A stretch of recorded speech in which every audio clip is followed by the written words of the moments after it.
The Department of Inland Revenue cracking down on business owners failing to comply with paying their taxes. They say for far too long they've been lenient in allowing businesses time to pay what's owed, but now they're enforcing the law. At a press conference, they made their intent of action clear. Here's Carla Palmer. Officials at the Department of Inland Revenue say the offenses by too many business owners are not only long-standing but egregious, as the records reflect their blatant unwillingness to pay their fair share of taxes to the government.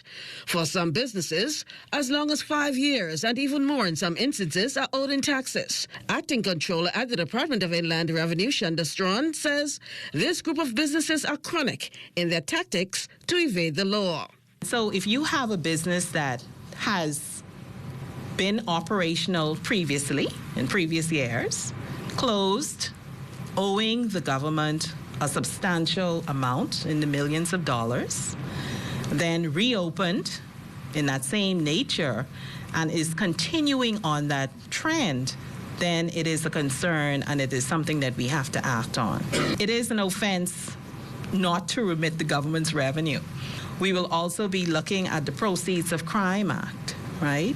You have some businesses that may not only be operating in the Bahamas, but may have another business internationally, and that's also a concern. As officials lay bare the records, stating a $193 million in value-added tax, VAT arrears, Strawn says the season for non-compliance is over and enforcement measures to take effect as the dishonesty by some business owners are pervasive. We're noticing businesses not applying for the business license, not reporting accurate turnovers, not registering for VAT even after having gone over the $100,000 threshold. And even more egregious is businesses that are not registered for VAT but are charging VAT. So you have those categories. And then, of course, you have those who are registered for VAT. They are filing, but they're simply not paying. Already, the Department of Inland Revenue has engaged in searches and seizures of some businesses on Eleuthera and recovering over $3 million in revenue in the process. We're not quite done with the mainland, but mainland Eleuthera, so far there are probably about 3 businesses. Like I say, we still have a lot to go. We will do more visits, but it's not just Harbour Island or Eleuthera, It's throughout the Commonwealth. We did do an exercise where we halted shipments or, we stopped the release of goods until some couriers kind of settle their accounts, especially VAT accounts. As for real property tax, homeowners owe some $600 million in arrears. We have given property owners a very long period in which to satisfy or to get their real property tax obligations, in check.